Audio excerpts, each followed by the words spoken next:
क्योंकि हमें घर में इतनी लोगों की जरूरत नहीं है। इसके अगले दिन रॉबर्ट घर में नहीं था और ना ही यहाँ कोई नौकर थे। तभी टाइगर की कॉस्ट्यूम पहने हुए एक आदमी उसके घर में आता है और वो यहाँ आकर बेल बजाता है। ये मैरेलिया का बेटा जैका है। क्योंकि जैका ने अभी अपना रूप बदला हुआ था, इसलिए वो अपना बर्थ मार्क दिखाकर वो जैका होने का सबूत देता है।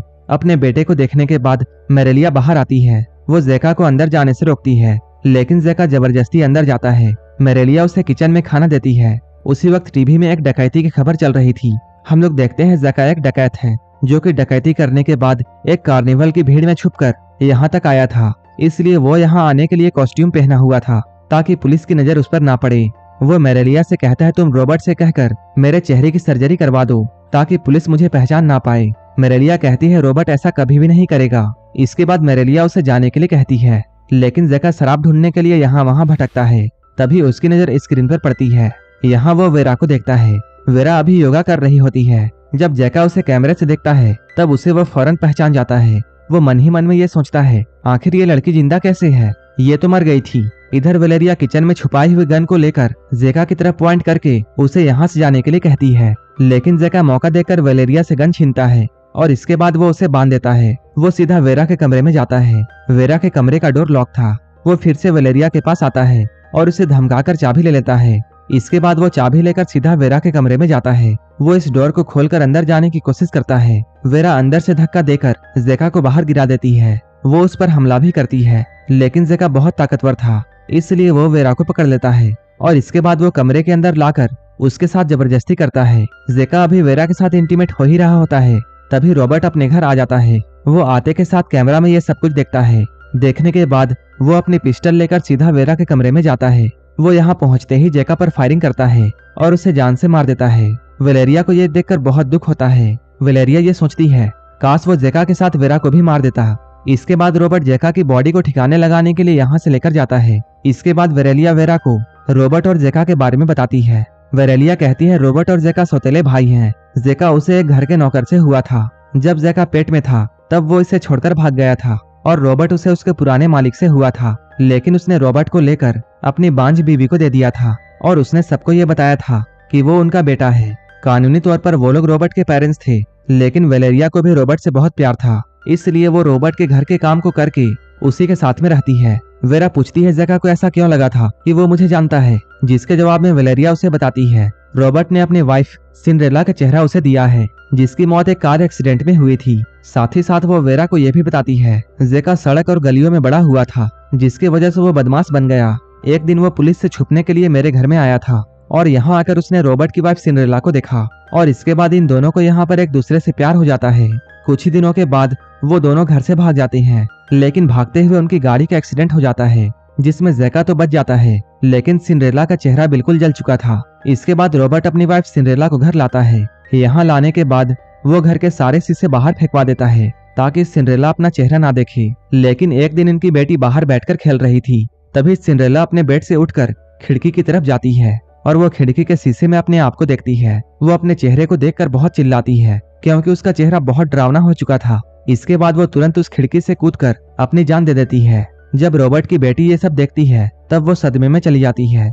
जब वलेरिया ये सब कुछ वेरा को बता रही होती है तभी रॉबर्ट जैका की बॉडी को दफनाकर घर वापस आता है। घर आने के बाद वो वेरा के पुराने ऑफर को एक्सेप्ट करता है और ये लोग इंटीमेट होते हैं। इंटीमेट होने के बाद जब ये लोग सो रहे थे तभी वो ख्वाब में एक दर्दनाक हादसे को देखता है जो कि उसके साथ 6 साल पहले हुआ था। जब रॉबर्ट अपनी बेटी के साथ एक शादी अटेंड करने के लिए गया था। उसकी बेटी अब बड़ी हो चुकी है, उसकी दिमागी कंडीशन भी ठीक है। वो अपने मॉम के मौत के बाद जिस सदमे में थी वो उससे बाहर आ चुकी है। लेकिन इस पार्टी के बीच में रॉबर्ट ये नोटिस करता है कि उसे उसकी बेटी कहीं भी दिखाई नहीं दे रही है और वो अपनी बेटी को ढूंढता हुआ यहाँ वहाँ जाता है। तभी उसे नॉर्मा जमीन में पड़ी हुई दिखाई देती है, लेकिन तभी वो एक बाइकर को देखता है जो कि काफी तेजी से यहाँ से भाग रहा था। बाइकर के जाने के बाद जब वो थोड़ा आगे जाकर देखता है तब वहाँ उसे नॉर्मा के जूते और कपड़े मिलते हैं। वहीं पर नॉर्मा भी पड़ी हुई थी और अभी उसके कपड़े भी खराब होते हैं। ये सब देखकर रॉबर्ट समझ जाता है कि उसकी बेटी के साथ क्या हुआ होगा। इसके बाद नॉर्मा को जैसे ही होश आता है वो अपने फादर को ही अटैकर समझती है और उन्हें देखकर जोर जोर से चिल्लाती है और वो उनसे बहुत डर रही थी। तभी हम लोग प्रेजेंट में देखते हैं वेरा और रॉबर्ट अभी भी सो रहे हैं। इधर वेरा भी एक सपना देखती है वो अपने सपने में विंसेंट नाम के एक लड़के को देखती है जो कि अपने माँ के साथ एक कपड़े के शॉप में काम कर रहा है। विंसेंट रात में एक पार्टी अटेंड करता है। यहीं पर उसकी मुलाकात नॉर्मा से होती है। विंसेंट उससे बातें करते हुए उससे फ्लर्ट करता है। इसके बाद वो उसे गार्डन में लेकर जाता है। गार्डन में जाने के बाद अचानक नॉर्मा को गर्मी लगनी शुरू हो जाती है। वो गर्मी की वजह से अपने जूते और अपने कोट को उतारती है, लेकिन विंसेंट ऐसा समझता है जैसे नॉर्मा उसके साथ इंटीमेट होना चाहती है और इसलिए वो अपने कपड़े उतार रही है। और इसके बाद वो नॉर्मा को किस करने लगता है। वो धीरे धीरे उसके क्लोज जा रहा था। शुरू में तो नॉर्मा कुछ भी नहीं कहती है, लेकिन धीरे धीरे उसे जब ये फील होता है कि विंसेंट हद से आगे जा रहा है, तब वो उसे रोकने की कोशिश करती है। इसके बाद वो उसे रोकने के लिए बहुत चिल्लाती है, लेकिन विंसेंट उसके मुंह में हाथ रखता है, जिसकी वजह से नॉर्मा उसके हाथ में काट लेती है। विंसेंट को इस बात से बहुत गुस्सा आता है और वो नॉर्मा को थप्पड़ मारता है, जिसकी वजह से नॉर्मा यहाँ पर बेहोश हो जाती है। ये सब देखकर विंसेंट बहुत डर जाता है और वो फौरन यहाँ से भाग जाता है। लेकिन उसे भागते हुए जब रॉबर्ट ने देखा था, तब रॉबर्ट ने उस बाइक का नंबर प्लेट देख लिया था। इसके बाद हम लोग पास्ट में कुछ दिनों बाद का सीन देखते हैं, जहाँ विंसेंट अपनी बाइक से जा रहा था। तभी रॉबर्ट उसी बाइक को देखता है और रॉबर्ट उसे अपनी कार से हिट करके उसे वहीं पर गिराता है और वो उसे जल्दी से एक बेहोशी वाला इंजेक्शन मारता है,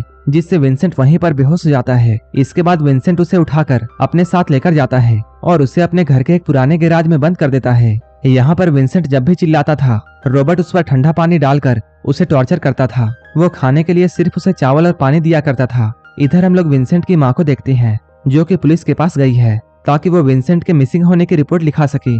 पुलिस ऑफिसर उसे बताता है, हमें आपके बेटे की बाइक पहाड़ के चोटी पर मिली है। इसका मतलब ये है आपका बेटा पहाड़ से गिरकर मर गया है या फिर वो इस शहर से भाग गया है। इसके बाद रॉबर्ट अपनी बेटी नॉर्मा से मिलने के लिए मेंटल हॉस्पिटल जाता है। वहां जाकर रॉबर्ट देखता है नॉर्मा अभी भी उससे बहुत डर रही है। असल में नॉर्मा ये समझ रही थी उसके पापा ने ही उसके साथ जबरदस्ती करने की कोशिश की है, इसलिए वो एक दिन पागलपन में आकर अपनी जान ले लेती है। अब रॉबर्ट अपनी बेटी की मौत से बहुत गुस्सा था, इसलिए वो अब एक साइको डॉक्टर बन चुका था। नॉर्मा को दफनाने के बाद वो अपने घर में आता है और वो विंसेंट की दाढ़ी को सेव करके उसे बेहोश करता है। बेहोश करने के बाद उसे ऑपरेशन थिएटर में लेकर आता है और अपने साथियों की मदद से उसकी सर्जरी करता है। असल में ये सर्जरी एक जेंडर चेंज सर्जरी था। यहाँ वो विंसेंट को एक लड़की में बदलना चाहता था। रॉबर्ट ने यहाँ अपने साथी डॉक्टरों को एक नकली पेपर दिखाया था, जिसमें यह लिखा हुआ था विंसेंट क्लिनिक नहीं जाना चाहता है क्योंकि वो इस चीज को राज रखना चाहता है और वो अपनी मर्जी से ये सब कर रहा है। इसलिए बाकी के डॉक्टर रॉबर्ट से कन्विंस हो जाते हैं और वो रॉबर्ट का साथ देते हैं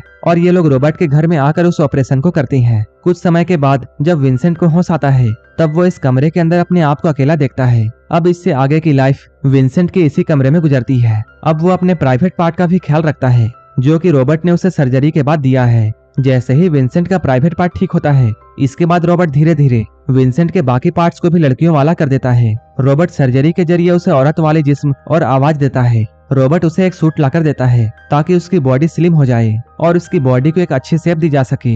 एक दिन विंसेंट रॉबर्ट पर हमला करके यहाँ से भागने की कोशिश करता है, लेकिन रॉबर्ट ये सब जानता था कि आगे क्या होने वाला है, इसलिए उसने सारा इंतजाम पहले ही करके रखा है। जैसे ही विंसेंट दरवाजे पर जाता है, वो देखता है दरवाजा लॉक है। तभी रॉबर्ट अपना गन लेकर आता है और वो विंसेंट को अपने रूम में जाने के लिए कहता है। जब वो नहीं मानता है, तब रॉबर्ट खुद ही उसे उठाकर उसके रूम में उसे छोड़कर आता है। कुछ दिनों के बाद जब विंसेंट की फाइनल सर्जरी होती है, तब हम लोग ये देखते हैं रॉबर्ट ने उसे अपनी वाइफ सिंड्रेला का चेहरा दिया है और वो उसका नाम वेरा रखता है। शुरू में वेरा रॉबर्ट की बात नहीं मानती थी। वो उसके दिए हुए हर चीज को बर्बाद करती थी। वो अपने मेकअप वाले सामान से दीवारों पर कुछ न कुछ लिखती थी। कुछ दिनों के बाद रॉबर्ट अपनी माँ वेलेरिया को यहाँ बुलाता है ताकि वो वेरा का देखभाल कर सके। ये तो थी पास्ट की स्टोरी। यहाँ से हम लोग प्रेजेंट में आते हैं। अब रॉबर्ट और वेरा काफी अच्छे से अपनी जिंदगी गुजार रहे होते हैं। एक दिन वेरा वेलेरिया के साथ मार्केट जाती है। तभी रॉबर्ट का दोस्त मार्क उससे मिलने के लिए आता है। वो उसे एक न्यूज़पेपर दिखाता है जिसमें एक मिसिंग पर्सन के बारे में लिखा हुआ था। यहाँ एक पिक्चर विंसेंट की भी होती है। क्योंकि उस सर्जरी में मार्क भी था, इसलिए वो विंसेंट को पहचान जाता है। यहाँ आने के बाद वो रॉबर्ट से कहता है, आखिर तुमने मुझसे झूठ क्यों बोला था? तभी रॉबर्ट अपने ड्रॉवर से गन निकालकर मार्क को धमकाता है। लेकिन तभी यहाँ पर वेरा आ जाती है और वो इन लोगों से ये कहती है उसने इस ऑपरेशन के लिए डॉक्टर को पूरी इजाजत दी थी। वेरा के मुंह से ये सुनने के बाद मार्क को तसल्ली होती है। इसके बाद वो यहाँ से चला जाता है। रात में रॉबर्ट और वेरा इंटीमेट होते हैं। इंटीमेट होने के दौरान वेरा को पेन होता है। ये पेन जैका के अटैक के वजह से हुआ था, इसलिए वो कुछ लेने के लिए नीचे आती है और इसी मौका का फायदा उठाते हुए वो रॉबर्ट का पिस्टल अपने साथ रख लेती है। और इसके बाद वो जैसे ही रूम में आती है, वो रॉबर्ट से कहती है, तुमने मेरी पूरी जिंदगी बर्बाद कर दी। ये कहते हुए वो उसके सीने पर फायर करती है। नीचे वलेरिया जब इस गोली की आवाज को सुनती है तब वो अपने गन के साथ ऊपर आती है, लेकिन वेरा यहाँ छुपकर उसके ऊपर आने का वेट कर रही थी। जैसे ही वलेरिया कमरे के अंदर आती है तब वेरा उसे भी गोली मार देती है। इन दोनों को मारने के बाद वेरा यहाँ से कुछ कपड़े और पैसे लेकर अपनी मॉम के पास वापस जाती है। वो अपनी मॉम के पास जाने के बाद उसके साथ जो भी कुछ हुआ इसके बारे में उसे बताती है। ये सुनकर उसकी मॉम बहुत इमोशनल हो जाती है। इन दोनों के साथ ये मूवी यहीं पर खत्म हो जाती है। अगर आपको ये मूवी अच्छी लगी हो तब एक लाइक जरूर कर देना और ऐसे ही मूवीज के लिए हमें टेलीग्राम और इंस्टाग्राम पर भी फॉलो कर लेना, जिसका लिंक डिस्क्रिप्शन में दिया हुआ है। और ऐसे ही वीडियोस के लिए मेरे चैनल को जरूर सब्सक्राइब कर लेना। तो मिलते हैं हमारे नेक्स्ट